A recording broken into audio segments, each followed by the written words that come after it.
Open the medicine cabinet in almost any American home today, and you will find a row of bright plastic bottles, child-proof caps, names you can barely pronounce, and little folded papers of warnings nobody reads. But open that same cabinet 60 or 70 years ago, and you would have found something else entirely. A brown bottle with a glass stopper, a blue jar that smelled of the woods, a tin of salve worn smooth by your grandmother's thumb. There were things on those shelves that every household kept, things that folks reached for the moment a child started coughing or a knee got skinned, and most of them have quietly vanished. Some of them faded because we learned something we did not know before. Some of them faded because the world simply moved on and forgot. And there is one of them, near the end of what I want to share with you tonight, that disappeared so completely, and for such a surprising reason, that most folks under 60 have never even heard its name. I will get to it, but not yet. Let it sit in the back of your mind as we go. So grab yourself a cup of coffee, find your chair, the good one, and settle in with me a while.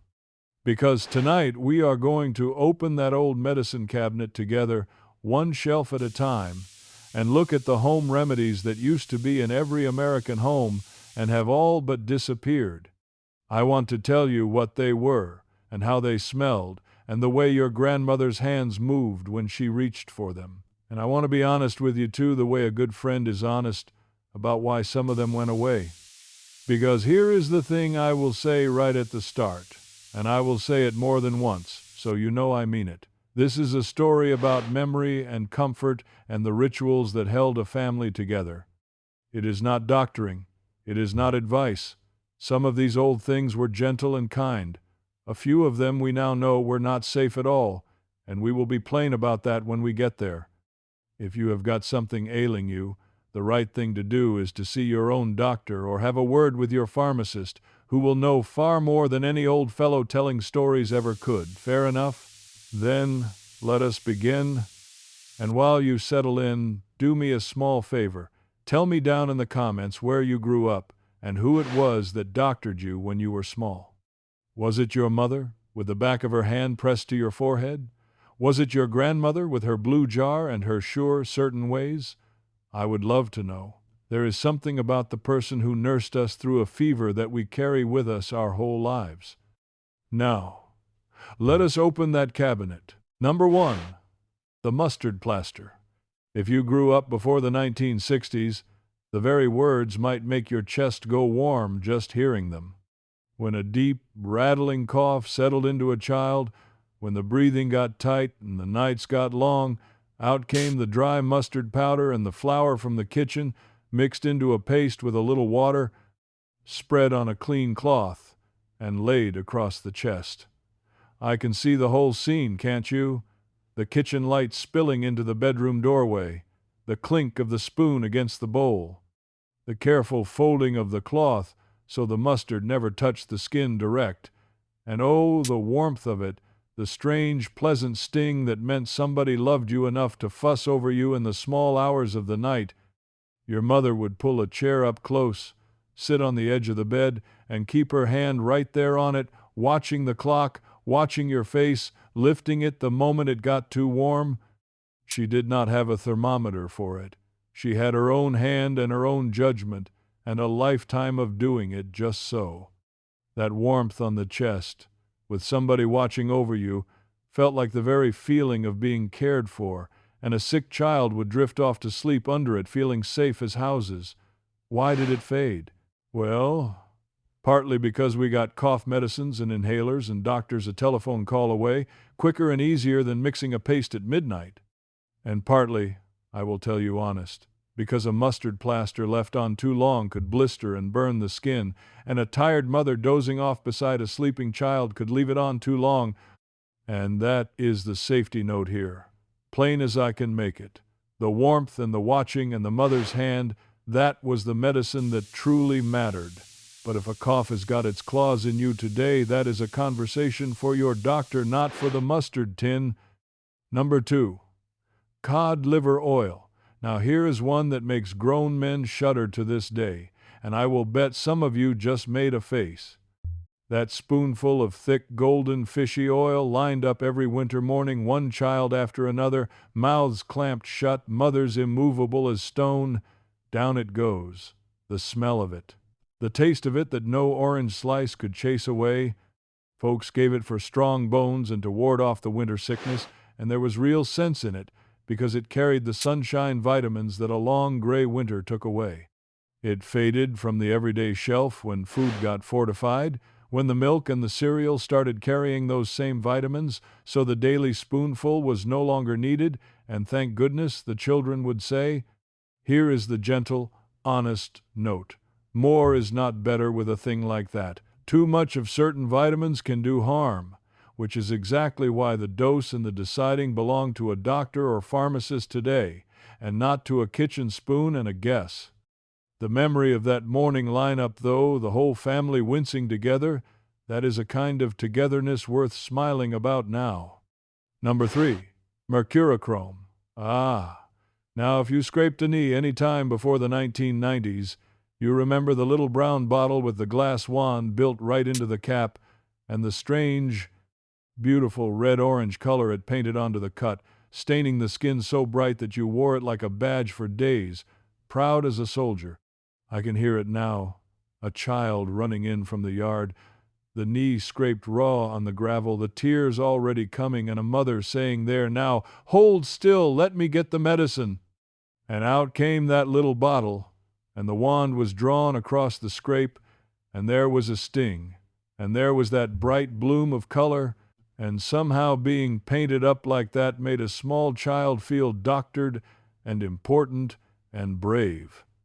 Or its cousin merthiolate, which the older folks swore stung twice as much, and the stinging, somehow, was taken as proof it was working, because we believed in those days that a thing had to bite a little to do you good. Mothers dabbed it on every scraped knee and splinter and scratch across this whole country for generations, a whole nation of children running about with red-orange knees all summer long. And here is where I have to be straight with you, because this matters. Mercurochrome was pulled from American shelves by the folks who watch over our medicines because it contained mercury, and we came to understand that mercury is not something we want soaking into us, especially into children. So it was taken away for safety's sake, plain and simple, and that was the right thing to do. The memory of that bright red badge is a sweet one. But for a scrape today, the clean water and the gentle care your pharmacist would point you to is the wiser road. Number 4, camphor and the chest rub. Now we come to the blue jar. You know the one. That deep, sharp, piney menthol smell that could clear a whole room, the smell that is so tied to childhood sickness that one whiff of it can carry a grown person 60 years back in an instant, to a dark bedroom and a humming radiator and a mother rubbing it onto your chest with 2 fingers and then dabbing a little under your nose. Camphor and menthol and eucalyptus melted together into that thick salve, and the cool, warm tingle of it, and the way the smells seemed to open up your stuffy head just enough to let you drift off to sleep. That smell, more than almost anything, is the smell of being small and being cared for. The chest rub itself has not vanished entirely, but the loose camphor blocks and the old homemade versions have, and that is for a good reason. Camphor in any real amount is genuinely dangerous if it is swallowed, especially by little ones, and that is the safety note, said plainly. The comfort of that smell and that gentle rubbing, that was always the heart of it, but keep any such thing well up and away from children, and let your pharmacist guide you on what is safe today. Number 5, castor oil. Here is a name that could strike fear into a child's heart faster than any scolding. Castor oil, the all-purpose remedy, the great fixer of whatever ailed you, handed out by grandmothers and great-aunts with a look that said, "Do not even think about arguing with me, young man." Thick, slick, pale, unforgettable. I can see the bottle coming down off the shelf and a whole room full of children scattering like quail. There was a whole generation raised on the very thread of it, and the running joke, half a joke and half not, that any child who sassed back or dawdled at chores might just find a spoonful in their immediate future. Mothers held it over their children's heads the way you might hold a switch, and many a kitchen rang with the negotiations, the pinched noses, the orange slice waiting as a reward, the solemn promise that it would only take a second. It was a ritual as much as a remedy, a rite of passage, a thing that bound the generations together in shared suffering and shared survival. It faded because, frankly, we learned that there were gentler ways, and because doctors today would much rather you ask them before reaching for something like that, since it is far stronger than folks once treated it. So that is the note. Strong stuff, and a question for the pharmacist now, not the kitchen cupboard. But the memory, oh, the memory makes us laugh, doesn't it? The faces, the bribes, the way Grandma stood her ground. That shared misery is its own kind of warm now. If you are smiling, if any of this is bringing back a face or a smell or a long-ago bedroom, then let me ask you a small thing before we go on. There is a whole crowd of us here who remember these days, who believe the old comforts had something tender and true in them, even when the science moved on. If that is you, just tap that subscribe button, no fuss, and you will not miss the next story. We are a quiet, kindly bunch, folks who remember. You belong with us. And remember, there is still that one remedy waiting near the end, the one most younger folks have never even heard of. We are getting closer to it. Now, back to the cabinet. Number 6. Witch Hazel. Now here is a gentler one and a kinder memory. That clear liquid in the tall bottle, smelling clean and a little woody, like a walk in the autumn timber, dabbed onto a bug bite, a patch of sunburn, tired and puffy eyes, or splashed on a man's face after a fresh shave with a straight razor. Witch hazel was the soothing touch, the cool relief, the thing your grandmother kept on the shelf for 100 small troubles of the skin and never made a fuss about. I remember it on my own grandfather's bureau, next to the shaving brush and the comb, and the clean, sharp smell of it that meant Sunday morning and a clean collar. It came from the bark and the leaves and the twigs of a humble shrub that grew wild across this country, gathered and steeped and bottled, and folks had trusted it since long before there were any factories to bottle it at all, back when they made it themselves from what grew along the fence line. It has not vanished as completely as some of the others. You can still find it, but it has slipped from the front of the cabinet to the very back, forgotten behind the fancier bottles. There is no scary note to give you on this one, only the same gentle wisdom as always. If something on your skin worries you, a pharmacist or a doctor is the one to ask. But the memory of that cool, clean dab on a summer evening, that is a soft and happy one, and there is no harm in remembering it fondly. Number 7. Calamine lotion. If you ever tangled with poison ivy down by the creek, or came down with the chicken pox in a house full of children all itching at once, you know this one in your very bones.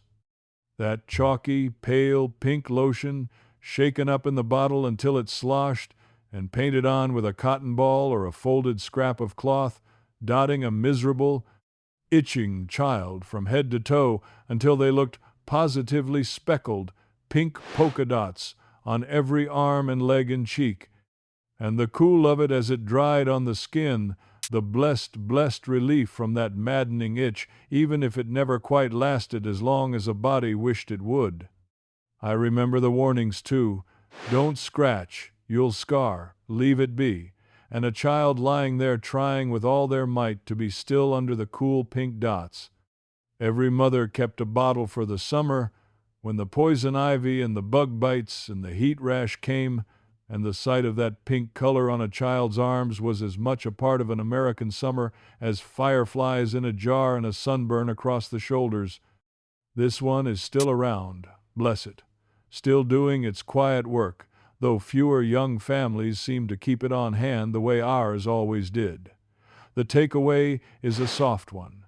Some of the old comforts faded not because they failed, but because we simply forgot to remember them, and the cool pink relief of a summer long ago is a memory worth keeping. Number 8. Epsom salt soaks. Picture the kitchen at the end of a long, hard day. A big basin or an old enamel pot filled with warm water, and a scoop of those coarse white crystals stirred in until they dissolved, and a tired body easing aching feet down into the heat. Or a deeper soak in the tub after a day of work that bent the back and roughened the hands.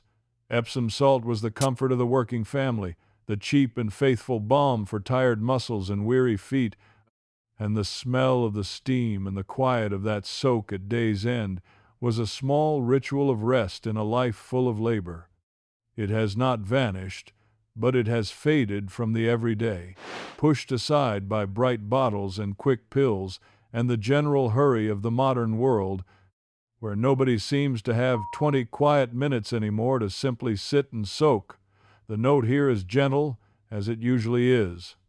Anything you would soak in or use on the body is worth a quick word with the pharmacist, especially if you have got other troubles going on. But the deeper lesson of the Epsom soak is one I do believe in.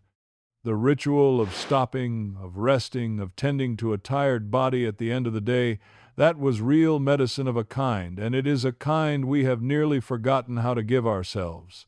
And let me pause right here just for a moment, because you have been so kind to sit with me this long. We are coming up on the back half of the cabinet now, and I have not forgotten that one remedy I promised you, the strange and surprising one. It is coming. But first I want to share a few more of these old shelf companions, because each one holds a face and a feeling, and I think the remembering does us good. Number 9, honey and lemon for a cough. Now this one is pure comfort and pure kitchen, and almost everyone had their own family way of doing it, passed down mother to daughter like a treasured recipe.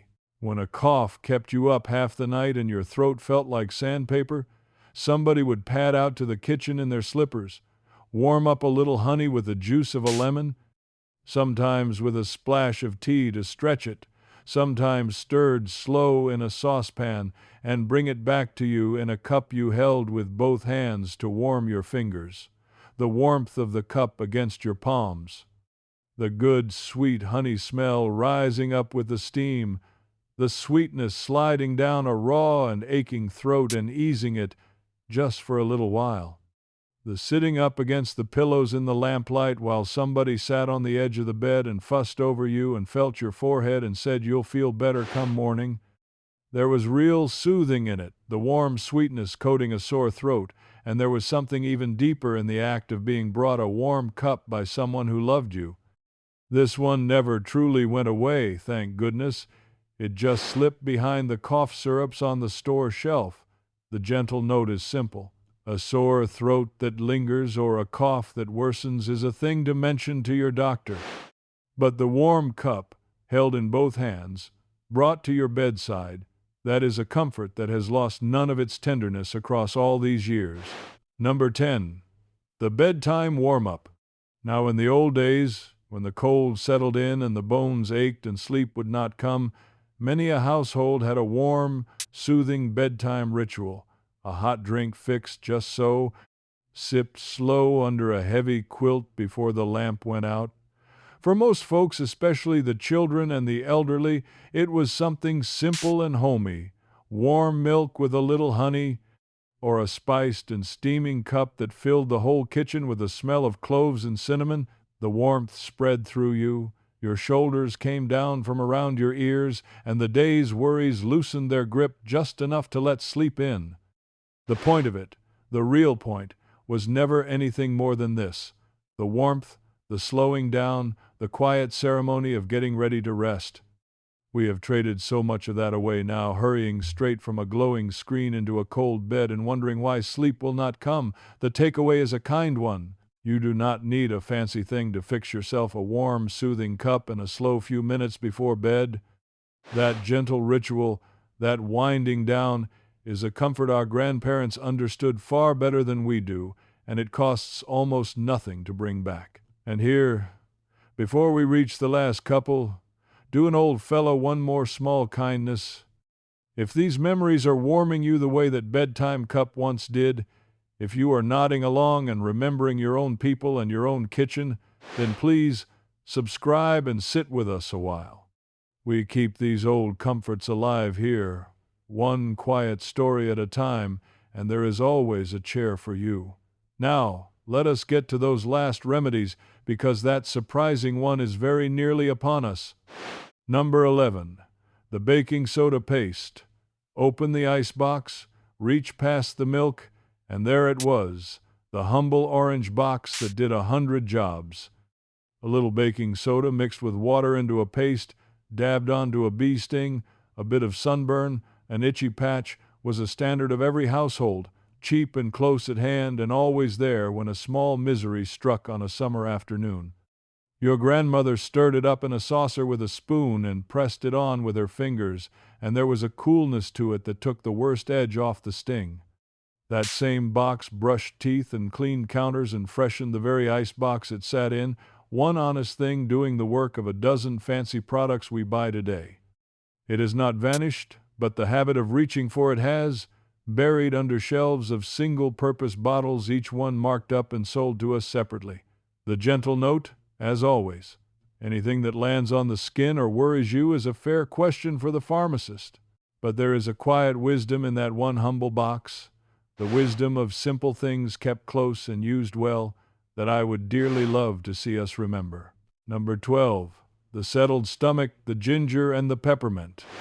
When a belly was upset, when a child felt poorly after too much Sunday dinner or a long ride in the back of the car, the old folks reached for the kitchen and the garden. A warm cup of ginger or a cup of peppermint, steeped and steaming, sipped slowly while somebody rubbed your back and told you it would pass. The smell of the peppermint alone seemed to settle things. The warmth of the cup, the slow sipping, the patient company while you waited to feel human again, all of it together was the comfort. Folks had trusted ginger and peppermint for a queasy stomach for longer than anyone could remember, and there was real soothing in that warm, gentle cup. It faded the way so many of these did, pushed to the back when the bright little bottles and chewable tablets arrived, quick and easy and packaged. The kind note here is the same faithful one. A stomach trouble that hangs on or comes on hard is a thing to take to your doctor, plain and simple. But that warm cup and that hand on your back, that is a comfort with no expiration date. And now, here it is, the thing I told you to watch for all the way back at the start. Because there was one more thing that folks of a certain era swore by, and it was not on any shelf at all, and most people under 60 have never even heard of it, and when they do hear of it, they cannot quite believe it was ever real. The onion by the bedside. Yes, the onion. When sickness came into the house, when the coughing and the sniffling settled in, our grandmothers and great-grandmothers would cut an onion clean in half, set it on a little dish, and place it right there on the nightstand beside the sick bed, or set the halves about the room, in the deep and certain belief that the onion would draw the sickness right out of the air and keep the rest of the family well. It sounds like the strangest thing in the world to younger ears. And yet in countless homes across this country, in the hard winters and the long fevers, there sat the humble onion on its little saucer, a silent guardian through the night, placed there by hands that were doing the only thing they knew to do to protect the people they loved. Now, let me be honest and gentle with you both at once, because that is what this whole evening has been about. There is no good evidence that the onion on the nightstand did a single thing to the sickness in the air. The doctors and the scientists have looked, and it simply does not work the way our grandmothers hoped it would, so I am not telling you to go and do it. But oh, when you understand what it really was, it stops being silly and becomes one of the most touching things in this whole old cabinet, because that onion was never really about the onion. It was about a frightened mother in the dead of night, with a feverish child and no doctor for miles and no money if there had been one, doing something, anything, refusing to sit helpless. It was love with its sleeves rolled up. It was the human heart unwilling to do nothing while its people suffered, and that, my friend, has never disappeared from any shelf, and it never will. That is the thread that runs through every single thing we have talked about tonight. The mustard plaster and the cod liver oil, the the bright red badge of mercurochrome, the blue jar with its piney smell, the dreaded castor oil, the cool witch hazel and the chalky pink calamine, the Epsom soak at the end of a long day, the warm cup of honey and lemon, the slow bedtime ritual, the humble box of baking soda, the settling cup of ginger or peppermint, and yes, the onion on the nightstand. Some of them worked, some of them simply comforted, and a few of them, we now know, were not safe at all, and were rightly carried away from our shelves so that no more children would come to harm, and I am glad they were. But underneath every last one of them was the same thing. Somebody who loved you, doing what they knew, with what they had, to make you feel a little better. The warmth on the chest, the hand on the forehead, the cup brought to the bedside, the fussing and the watching and the certain, sure movements of hands that had done this 1,000 times before. And here is what I have come to believe, sitting with these old memories. We gained so much, and I would never wish the old days of mercury and guesswork back upon anyone. We have doctors and pharmacists and medicines our grandparents could only have dreamed of, and that is a blessing beyond measure, and the right place to take our troubles today. But somewhere in all that progress, we let go of something too. We let go of the ritual, the slowing down, the warm cup and the watching hand and the simple, powerful medicine of being tended to by someone who loves us. A child sick today might get the better pill, and thank goodness for it. But will that child remember, 60 years on, the smell of a blue jar in a dark room and a mother's 2 fingers, and the feeling of being the most important person in the whole wide world for one feverish night? That is the part worth keeping. Not the cod liver oil, the love that held the spoon. So here is what I would love from you tonight.